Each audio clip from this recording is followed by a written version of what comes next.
Comment savoir si vous êtes dans de la jalousie en amour? 7 signes visibles. Bonjour à tous et bienvenue sur cette nouvelle vidéo. Je m'appelle Soraya, je suis coach professionnel certifié. Ma spécialité est le coaching de vie en estime de soi. Je vous accompagne à travers les piliers de l'estime de soi pour vous assumer, pour vous aimer, pour vous affirmer et avoir confiance en vous. Ensemble, nous irons au-delà de votre personnalité.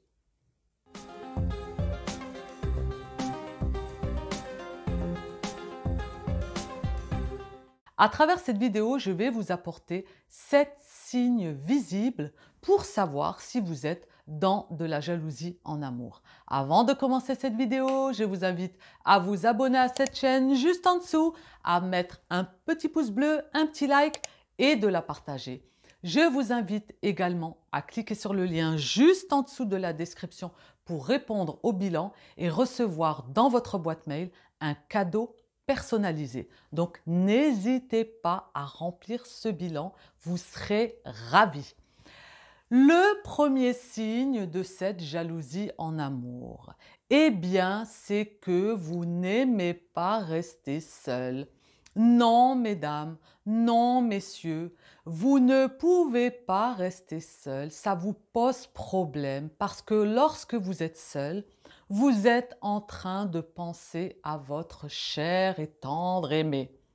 Donc là, il y a une forme quelque part de dépendance. Il faut faire attention parce que la marge entre la dépendance, la jalousie de concurrentielle et la jalousie dite maladive, délirante de projection, l'écart n'est pas très loin. Donc soyez vigilants avec ces 7 signes que je vais vous donner parce qu'il faut savoir que derrière de la jalousie, même si elle paraît pas très, on va dire pas profonde, néanmoins, elle peut vite aller dans des profondeurs et on peut vite se retrouver dans de la jalousie maladive. Donc, faites très attention et soyez vigilants à ces signes si vous vous reconnaissez dans cette jalousie en amour. Ensuite, au niveau du deuxième signe, ça va être des appels incessants. Ça va être des appels incessants dans le sens où, vu que vous n'aimez pas vous retrouver seul, eh bien, vous allez sans cesse appeler votre compagnon ou votre compagne. Et bien sûr, la chose qu'il ne doit ou qu'elle ne doit surtout pas faire, c'est de ne pas répondre. Il faut que la personne réponde immédiatement parce que si elle ne répond pas, vous allez votre émotion là, de jalousie, elle va susciter la première émotion comme la jalousie. C'est une émotion complexe, elle est associée à différentes émotions. On l'appelle l'émotion secondaire, donc c'est la jalousie, mais derrière cela, il va y avoir de la colère. Hein, vous allez avoir de la nervosité parce qu'il ne vous répond pas ou elle ne vous répond pas immédiatement. Ça, on est dans de la jalousie maladive. Hein. Là, je vous dis la chose clairement. Dès lors où on veut tout de suite, immédiatement, que le compagnon ou la compagne nous réponde, il faut qu'il soit, on va dire, au garde à vous. Eh bien, ça suscite derrière une jalousie, une forme de pathologie. Donc, attention à ce signe. Donc, lors des appels incessants, constants, toute la journée, à appeler pour un oui, pour un non, parfois même, c'est des excuses bateaux, hein, c'est simplement pour vous rassurer, pour savoir que il ou elle est bien là, est présente et elle ne fait pas autre chose. Vous voyez? Donc on est là, on est dedans, hein, on est dans de la jalousie maladive. Attention, mesdames, messieurs. Ensuite, au niveau du troisième indice, troisième signe, ça va être les compliments. Ouh là là, les compliments. Alors, je ne vous parle pas des compliments en termes physiques. Supposons, je vous donne un exemple. Vous êtes avec votre compagnon. Je prends là le cas d'une femme. Vous êtes avec votre compagnon et votre compagnon dans la rue, on va dire qu'il rencontre une amie, donc de sexe opposé. Il la rencontre ou c'est une collègue, peu importe. Hein. En tout cas, c'est une gente féminine. Il commence à lui faire la bise, il commence à discuter, il vous présente et vous, à ce moment-là, eh bien, ça va vous poser problème. Ça va vous poser problème dans le sens déjà que votre homme, votre compagnon, votre compagne, hein, dans les 2 sexes, eh bien, donne de l'importance à une autre personne. Va même dans le sens des compliments, c'est-à-dire s'il va lui dire: «Ah oui, mais écoute, j'ai vu, tu as changé de voiture», ou ça peut être n'importe quoi, en tout cas un compliment, mais je ne parle pas du physique, je ne parle pas, il lui dit: «Ah, tu es très belle, tu as une nouvelle coupe de cheveux et tout». Pas du tout. On reste factuel. Là, c'est un compliment, ça va être: «Super, j'ai vu que tu as décroché», si c'est dans le domaine du travail, il rencontre la collègue: «Super, j'ai vu que tu as décroché, l'appel, tu as décroché le contrat, tu as pu aider tel collègue». Il la complimente. Eh bien vous, à ce moment-là, ça vous pose problème.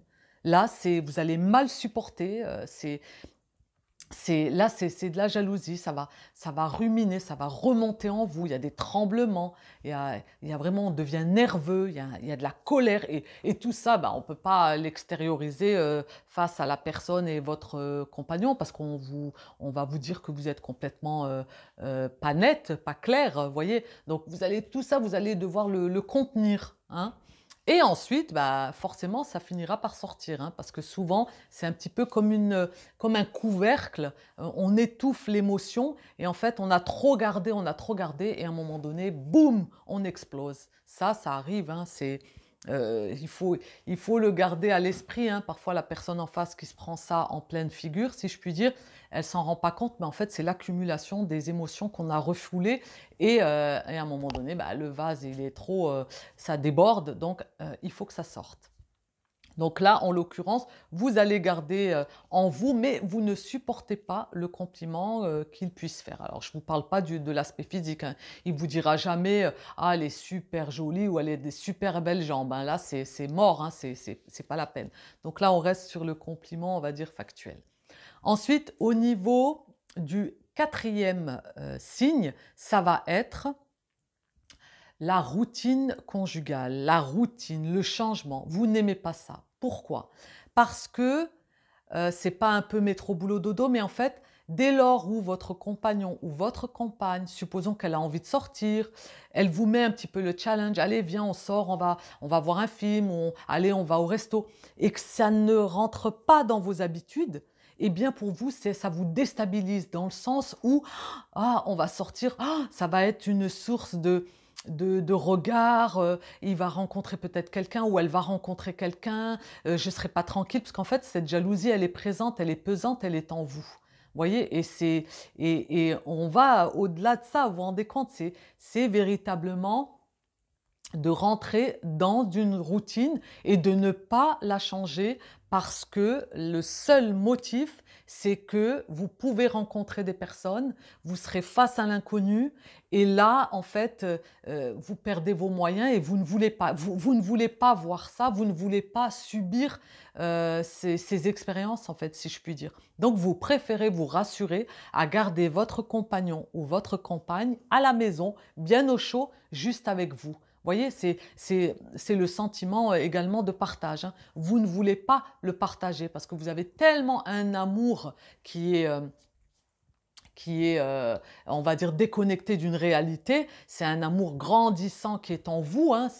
Vous êtes dans votre réalité, hein. De toute façon, chacun a sa carte du monde. On est tous avec nos réalités, nos filtres, nos émotions et tout ça, hein. C'est un travail qu'on fait dans le coaching. Mais pour vous dire, vous êtes dans cette... Ça vous rassure en fait de le garder à la maison ou de la garder avec vous à la maison et en aucun cas de sortir de votre routine dans votre couple.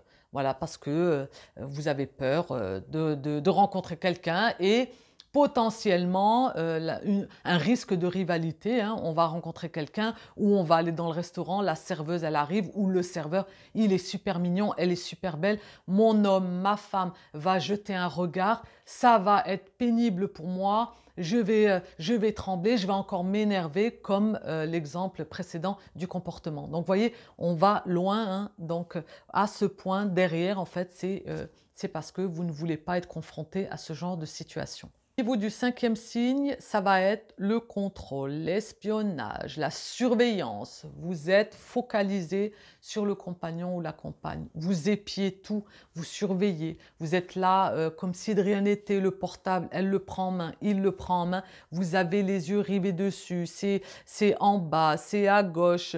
En fait, vous déployez même des facultés au-delà de ce qu'on pourrait penser. C'est-à-dire que vous arrivez même à voir, je ne sais plus, c'est même plus 360, c'est 400 degrés. En tout cas, vous êtes un satellite. Donc, faites très attention parce que là, on est dans de la jalousie maladive. On flique, on est même capable d'aller fouiller dans le portable pour voir les messages, pour se rassurer. Il y a toujours ce phénomène d'être rassuré. La peur, bien sûr, hein, la peur, c'est l'un des fléaux dans la jalousie. Hein, la peur d'être quitté, la peur d'être trompé, la peur d'être remplacé, la peur de se retrouver seul. Vous voyez, toutes ces peurs-là, on travaille en profondeur dans le coaching par rapport à cela. Donc, ça va être la surveillance, le contrôle. Ça va même aller jusqu'à, si vous voulez, l'espionnage, dans le sens même, c'est «Ah, mais tu t'habilles de cette manière, mais tu dois aller où? Mais tu dois faire quoi? Mais t'as pas un petit rendez-vous?» Vous voyez? Après, on rentre même dans de la paranoïa, dans le sens où on va interpréter. Hein. Il va vous dire: «Ouais, j'ai eu un appel d'un pote ou d'une amie, je dois la retrouver». Vous êtes dans le contrôle, dans la surveillance, vous épiez, vous êtes focalisé sur l'autre. Et donc, le scénario, il commence à démarrer, à cogiter. Hein. Attention, attention à la jalousie. Hein. C'est un fléau, c'est un poison. Au niveau du 6e signe, ça va être les sauts d'humeur. Alors, les sauts d'humeur, le compagnon ou la compagne ne les comprennent pas. Pourquoi? Parce que, comme il y a un mal-être, je vous donnais l'exemple du comportement tout à l'heure. Vous allez étouffer cette émotion. Donc, à force d'étouffer, de ravaler, en fait, c'est une dualité en vous. Hein, il y a un mal-être. Il faut appeler un chat un chat. Quand on est dans une jalousie, une forme de pathologie, vous comprenez bien là que vous êtes dans la souffrance. Vous n'êtes pas bien. Vous voyez, vous n'êtes pas tranquille. Vous voyez, à travers ces signes, il n'y a pas un équilibre là. Vous vivez à travers l'autre, vous épiez, vous surveillez, vous n'aimez pas rester seul, les appels incessants. Tout est focalisé sur l'autre alors qu'il faut focaliser sur soi. Vous voyez? Donc là, absolument, il faut travailler sur soi, absolument. Donc, vos sauts d'humeur, eh bien, l'autre ne les comprend pas parce que comme vous ruminez, comme parfois il y a de la colère, ça monte, ça descend, eh bien, à un moment donné, ben, on peut être énervé pour un oui, pour un non. On va parler à son compagnon, à sa compagne d'une certaine manière parce qu'il y a un agacement. Parce qu'en fait, il y a comme tout ne va pas comme vous voulez, puisque vous êtes dans votre scénario, vous êtes dans votre film. Et comme ce film-là, il ne reflète pas la réalité, vous voyez, c'est dans votre mental. Donc forcément, il y a des moments, ben, votre compagnon ou votre compagne, vous allez sentir de l'agacement, il va vous énerver, il va y avoir de la colère. Et pour un oui, pour un non, lui ne comprendra pas ou elle ne comprendra pas parce qu'elle n'est pas dans votre tête. Vous voyez? Donc c'est très particulier. Hein. Il ne faut pas prendre à la légère. Moi, je fais une série de vidéos. Là, j'accompagne des personnes parce que la jalousie, ce n'est pas quelque chose de simple. Hein. On doit pas le prendre à la légère. Hein. Quand j'entends que la jalousie, oui, il est jaloux ou elle est jalouse, c'est une preuve d'amour. Mais non, ce n'est pas une preuve d'amour. Je suis désolée. C'est pas une preuve d'amour. On a de la jalousie en soi. On a tous de la jalousie. C'est une émotion secondaire. Elle est humaine. Elle est là. Ça titille. Mais il faut s'en servir. Il faut qu'elle soit saine. Il faut qu'elle arrive. Elle passe. Et voilà. Mais pas. Après, vous voyez, vous êtes en couple, une personne. On est tous des humains. Je ne veux pas jeter la pierre. Mais attention au degré de cette jalousie. Attention dans sa prise de place, dans sa prise de fonction par rapport à vous. Il faut faire attention, ça peut être douloureux. J'ai accompagné une personne là sur 15 ans de jalousie, 15 ans post-jalousie. C'est même pas une relation actuelle, c'est une relation où elle s'est séparée d'une personne. Elle s'est séparée de son compagnon et son compagnon l'a quittée pour une autre femme. Mais très honnêtement, 15 ans, J'ai jamais vu ça. Pour moi, c'est un scoop à cette dame que j'ai accompagnée. Je ne peux pas ne pas en parler. C'est impossible parce que pour moi, c'est quelque chose de grandiose et pour moi, il faut en parler pour que les gens prennent conscience que ce n'est pas un jeu, la jalousie, que c'est pas quelque chose, oui, allez, c'est pas grave. Non, ça peut aller très loin et ça peut être très grave. On peut aller jusqu'à mettre fin à ses jours. 15 ans de blessures, de regrets, de focaliser sur l'ex, à surveiller. Enfin, je vous passe les détails, mais c'est vraiment très très important d'analyser sa jalousie, de voir à quel degré elle se situe, parce que ça ne se prend pas à la légère. Et surtout, surtout, de ne pas rester seul, de ne pas perdre du temps. Le temps, il est précieux. Voilà, je fais ma parenthèse.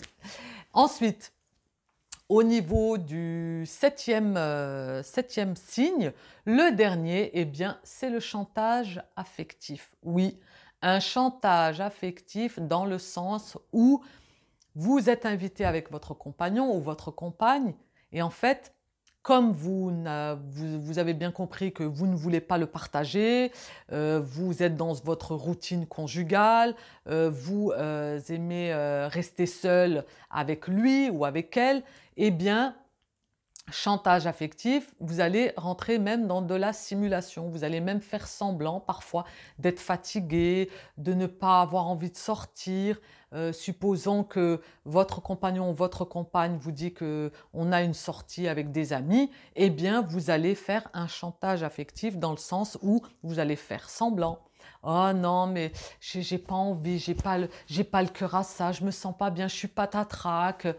Ou alors, je suis pas d'humeur à sortir, là de toute façon je suis trop fatiguée, j'ai appris une nouvelle, mais vous sortez bien sûr, hein, c'est de la comédie, là on est bien dans du chantage affectif.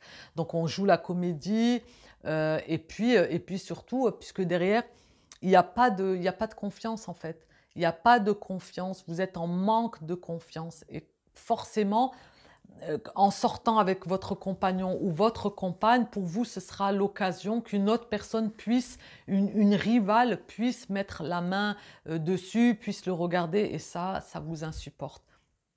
Donc le chantage affectif, il faut faire attention à ce signe également. Donc vous l'aurez bien compris à travers ces 7 signes visibles hein, de jalousie dans l'amour, on est bien très proche de la jalousie maladive. Hein. Il y a des signes où on est dedans, vraiment. Donc attention, mesdames, messieurs, si vous vous reconnaissez parmi ces 7 signes, c'est dès lors où ça devient en fait un mal-être pour vous. Il faut vraiment vous poser la question, il faut vous poser la bonne question. Qu'est-ce que je fais avec ça aujourd'hui? Cette jalousie quand elle arrive. Posez-vous la question. Posez-vous la question à ce moment-là, quand vous avez cette émotion, qu'est-ce que je ressens? Pour quelle raison je suis dans cet état? J'ai peur de quoi? Ok? Donc vraiment analysez ça. S'il vous plaît, faites-le. Analysez ça. Et vous verrez déjà, si vous vous posez la question, vous essayez de l'analyser, déjà vous mettez le doigt dessus. Vous n'êtes pas dans le déni, parce que c'est ça qui est terrible. Les personnes sont dans un déni. La personne que j'ai accompagnée pendant 15 ans, elle était dans un déni. Elle a perdu 15 ans. Je vous le répète, cette histoire, je vous assure, c'est pas très vieux, donc c'est assez récent cet accompagnement. Donc voilà, c'est marquant, je dirais même. Donc 15 ans, on ne va pas perdre du temps. En aucun cas, le temps, il est précieux. Donc posez-vous ces questions. Je pense que vous y verrez plus clair. Alors, je vous remercie d'avoir suivi cette vidéo. Je vous invite à vous abonner à cette chaîne si ce n'est pas encore fait, de mettre un petit pouce bleu, un petit like si vous avez aimé cette vidéo, de la partager parce qu'en partageant parfois des vidéos, eh bien, on peut sauver des personnes, on peut attirer leur attention et elles peuvent un petit peu se remettre en question. Donc, il ne faut pas hésiter de la partager autour de vous si une personne a de la jalousie ou disons qu'elle se retrouve par rapport à des situations telles que celle-ci. En tout cas, c'est un plaisir de vous apporter mon expertise. Donc, je vous invite vraiment à répondre au bilan juste en dessous de la description pour recevoir dans votre boîte mail un cadeau personnalisé. Donc, n'hésitez pas à en profiter. Je vous dis à très vite pour de prochaines aventures en vidéo et n'oubliez pas que la clé est en vous. Bye!